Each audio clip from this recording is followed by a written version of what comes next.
Welcome to another segment of One-on-One with Green Zone at Tip for Nature. My name is Kaluki Paul with my colleague Scout at Tip for Nature. A thought-provoking session to hear from our leaders and speakers and post up questions on what matters most for nature, but also for all of us. We are now joined by Ms. Claire Nasike, a Food for Life campaign lead at Greenpeace, is going to talk to us on the topic healthy food systems for people and the planet. But first, Claire, please share with us about the Food for Life campaign. Thank you very much, Paul and Scout, for having me today. It's an honor to always speak about food. I think food is something that is very sentimental to people, and particularly myself, because it not only defines who we are, but it also brings us close to our culture. It also brings us close to nature, because the way we grow food, we have to interact with the environment, soil, and water, and just biodiversity on the farm. So for the Food for Life campaign, I work as a Food for Life campaigner at Greenpeace Africa. And for the past 3 years, we've been working on the Food for Life campaign. Basically, the Food for Life campaign aims at working with local communities to expose the impacts of the industrial agricultural systems. So we've worked with communities in 3 counties in Kenya. This is Machakos, Makueni, and Kitui, and these are arid and semi-arid regions in Kenya, where we set out to expose the impacts of industrial agriculture, and these are the high usage of agrochemicals, the impacts of these agrochemicals on the water, on soil, and eventually on health. But aside from that, the Food for Life campaign doesn't just expose the impacts of these chemicals or the industrial agricultural system, but it also provides a solution towards this problem. So we're telling farmers that using agrochemicals is a problem. It harms the biodiversity on the farm, the bees and with pollination. We're telling them that it harms the earthworms, the chemicals harm the earthworms in the soil, but what solution are we giving them? So in that regard, we were training the farmers on ecological farming. Ecological farming basically encompasses traditional knowledge and scientific knowledge. So the knowledge that the farmers in the rural areas have on farming, growing their food without chemicals. So we take it a notch higher. We train them on how to bring in the aspect of science. So we're talking about them making compost. We're teaching them about crop rotation. We're teaching them about intercropping and how all these benefit the soil. How do they enrich the soil? Nitrogen fixation. So we're trying to combine the local language they have with the scientific knowledge that comes with ecological farming. And then the other thing is that ecological farming looks at biodiversity, conservation of biodiversity on the farm and benefiting small-scale farmers. So that's the Food for Life campaign in a nutshell, and the work that we've currently been doing in the 3 counties in Kenya. Thank you so much, Claire. That seems to be a lot of work, and I cannot imagine if I would really even do a thing or two out of all these amazing works that you've done. And I agree with you that it comes to the issues of multinationals and industrial agriculture. There's a lot that has gone to destroy African ecosystems, African farmlands, and African soils, and the results being a reduced pollinator biodiversity, the result being lower microbial biodiversity, but also poor quality of the soil. So I'm sure your campaign is not just focusing on Kenya, but like it's having lessons that can be learned from other countries in Africa. So then our next question is, what are the key things that you think are required for healthy food systems in Africa, for instance? I think when we talk about healthy food systems, we have to go back to the base. Where does food come from? How is that food grown? So for healthy food systems, we have to talk about healthy soil. That's number one. We have to talk about safe water. We have to talk about biodiversity. We cannot have healthy food if we don't have pollinators. Where will the food come from if there are no bees on farm? when our soil is deprived of the necessary nutrients, we don't have enough nitrogen, we don't have enough phosphorus in the soil, and that soil is certainly not healthy. When the organic matter content in the soil is not enough, then we cannot say we're going to have healthy food systems. So everything about healthy food systems begin with the soil. So the minute we take care of the soil, the minute we take care of the microorganisms in the soil, we take care of our environment, the water resources, then we can start to talk about healthy food systems. Because when you grow food, there's soil that is needed and there's moisture. And sometimes this moisture comes from irrigation or from watering. When the water is contaminated with chemicals, then these chemicals end up in the soil and some of them are absorbed by the crops on farm, then that's not a healthy food system. So the healthy food systems begins with the soil, making sure that the soil is healthy, making sure that the water systems, water resources rather, the environment around the farm is healthy. There are no agrochemicals, there is no contamination whatsoever that is happening to the soil. The microorganisms in the soil are rightly where they're supposed to be, and they're performing the essential functions that they are meant to be performing when it comes to food systems. So it boils down to three things: biodiversity, healthy soil, and safe water, if we're talking about healthy food systems. Yeah, and Claire, before I let my colleague come in and pose the rest of the questions, I'm just wondering from your experience and out of just what you just mentioned about the key things required to ensure healthy food systems in Africa, what have you seen as the perspectives on the ground in terms of communities and farmers groups to adopt organic or ecological farming systems as opposed to industrial agriculture?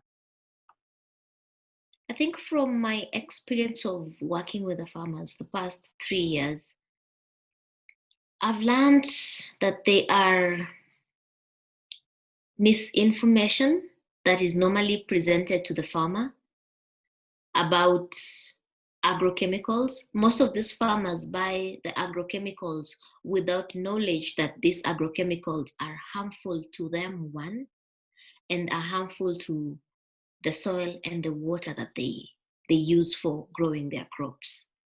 So when you go to the farmers and give them the right information, because most of them were even telling us what they used to do before they started using agrochemicals, or before the agricultural extension officers started fronting agrochemicals to them for use.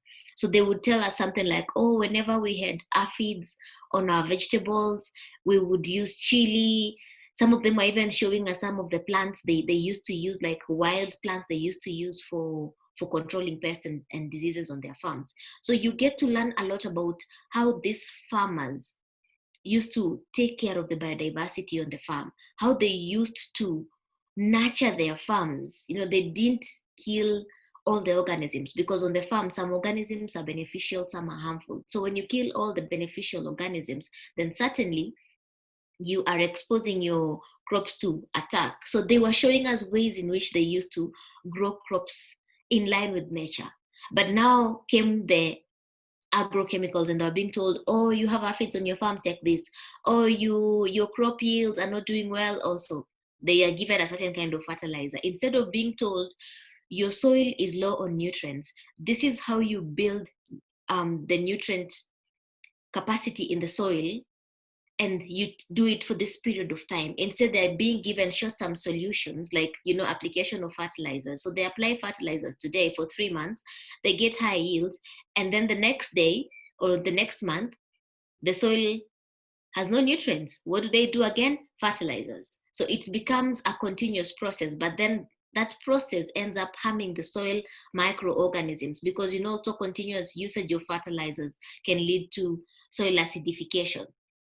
So you end up altering the environment in the soil, that some of the microorganisms that are essential in food productivity or essential in making the soil fertile then are unable to thrive in that kind of environment. So for ecological farming, it's been more of working in unison with the farmers. We are not dictating what the farmers really have to do, but we are working together with them. So we teach them the science of ecological farming, they tell us what they have been doing. So we find a connect, or we merge the information they're giving us with the information we're giving them. And then we pick what works for the farmer, because you find that some of the things that might be needed under ecological farming, maybe some of those farmers have no access to them. So we're talking, like, let's say, for instance, mulch. Farmers in arid and semi-arid areas, Ukambani land is very dry. So most of them will not even have mulch. Or if they have crop residues, they're thinking, will I feed my cattle? Will I feed my goats? Or will I use these crop residues on the farm to retain moisture? So you have to work with the farmers. What do they have available? And I think the uptake of ecological agriculture has been really good amongst those farmers. One, because we have encouraged them to use indigenous seeds. They were spending a lot of money going to buy hybrid seeds. Some of them are being fronted with composite seeds that don't do well on their farms. But now we're encouraging them to use the indigenous seeds.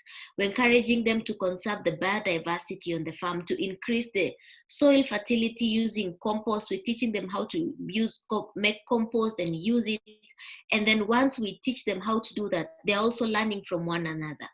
And when one has seeds, they get to share with one another. And the stories we've gotten from them is that they no longer spend money buying seeds. They no longer spend money buying fertilizers. And that is something really good, because, it's not only good for their livelihoods, because they get to keep a certain amount of that money that they would have otherwise used to buy seeds. They get to keep it, but they're also growing food in a safe way, in a healthy way, because now they know that food, they could spray chili and garlic on the vegetables if the vegetables are affected by aphids. And the next day they will eat them, because we eat chili, we eat garlic.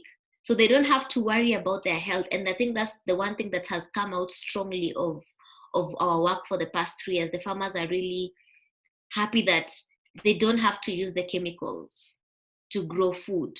They don't have to worry about their health, because some of them will tell you, I have to drink milk after spraying this kind of pesticide on my farm. But now they don't have to worry about that. And that's the beauty of ecological farming. It's not about just taking care of the environment, but we're also taking care of ourselves as human beings. Thank you, Claire. And now, could you tell us what you see as the future for nature and biodiversity? When it comes to nature and biodiversity, I'm a firm believer of coexisting with nature, because everything that we do, everything that we need, lies in nature. So if we don't coexist with nature, or if we don't take care of nature, then we are eventually harming ourselves. And I'll give an example of the food systems. The food we eat comes from the soil. The water we drink, comes from rivers, lakes, springs. That's nature. The air we breathe, everything comes from the environment.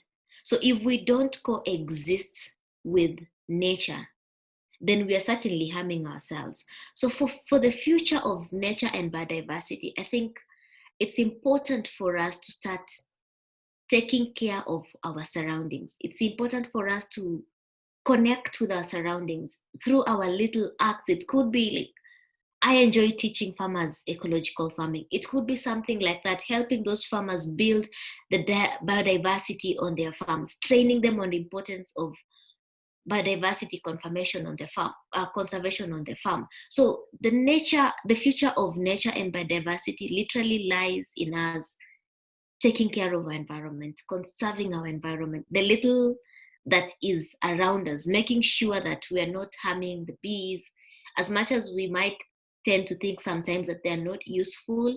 But the minute they disappear and we have no food, there's no pollination, that's when we realize how important they are. So the minute we start taking care of nature, then we can talk of, we are conserving this for our future. And our future is now. We have to start now. We have to conserve now, so that we get to use it in the future, or our children or the next generation gets to use it in the future.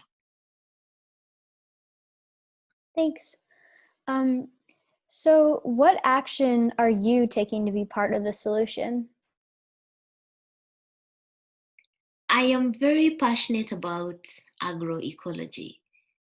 I'm very passionate about smallholder farming because of the understanding that, particularly in the African continent, that 80% of the food we eat is produced by them and on very small pieces of land. So my little action that I am doing is educating farmers on ecological farming, educating them on ways in which they can exist with nature. They can grow food and at the same time conserve the natural resource base, that's our soil and water resources. Aside from educating farmers on that, I also run my little thing, in the words of Wangari Maathai. I ran a project called the Hummingbird Foundation.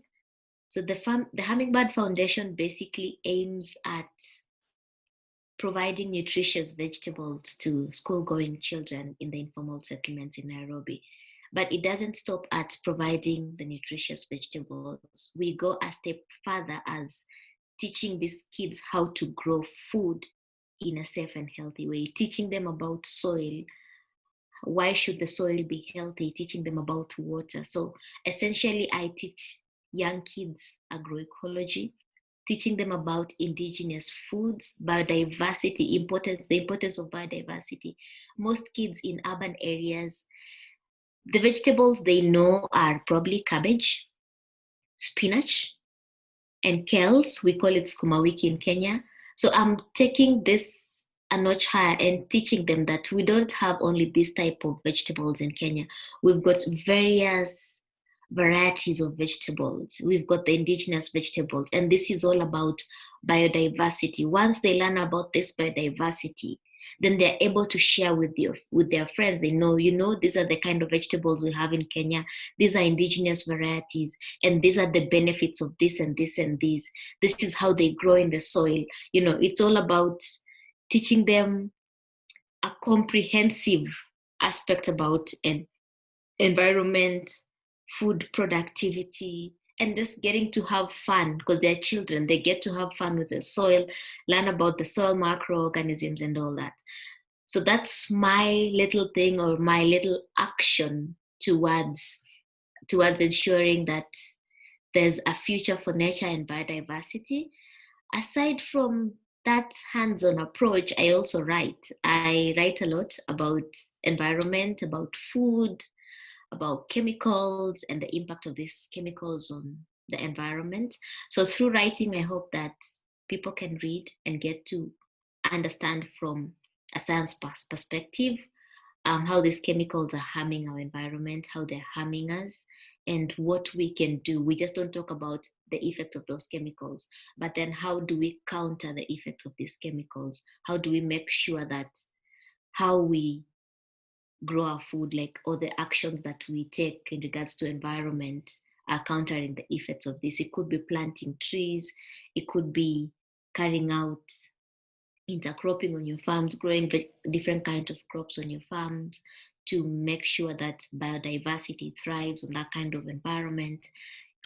So those are my little actions towards our biodiversity.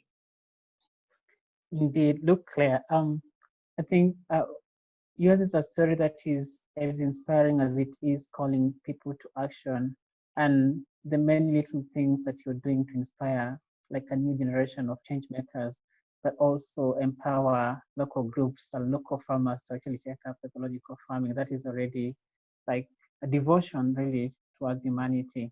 But I also know that in the words of Wangari Maathai, the late, that it is the little things that citizens do that matter most. And these little things at times come with challenges. And for you in the food sector and organic food sector really might face lots of hindrances and challenges from multinationals, from big corporations and all that. And these are the people that will delay our actions, but we still keep going. So then, Claire, as we come to the end of our session today, we're just wondering what your message to the world or your call to action would be to all the different audiences.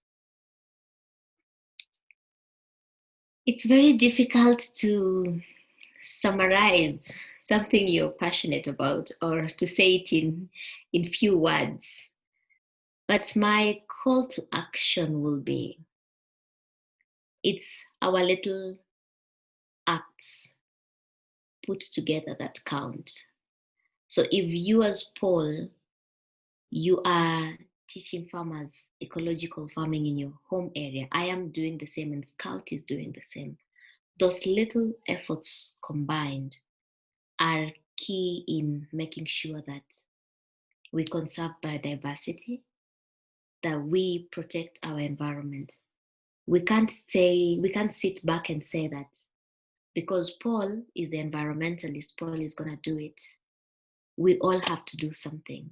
And so for me, I believe that those little acts that we do, they are key in conserving biodiversity. And I'll give an example of the young people I see doing a lot of activism on matters of environment. I look at Vanessa Nakate, she's all the way in Uganda. I look at the Kenyan activists, starting with you, Paul. We have very many environmental activists in Kenya. We look at different other countries. We look at Greta. There's so many young people who are advocating for the environment at the moment. So those little acts, they create a ripple effect. So if I am training farmers in Makueni, those farmers are training other farmers. And within no time, we will have like built a movement of farmers who care about the environment, farmers who care about what they eat, who are conscious in the manner in which they interact with the environment. So my message is the little acts combined can save the world and protect our biodiversity. Thank you so much for your time today, Claire, and enjoy the rest of the hub.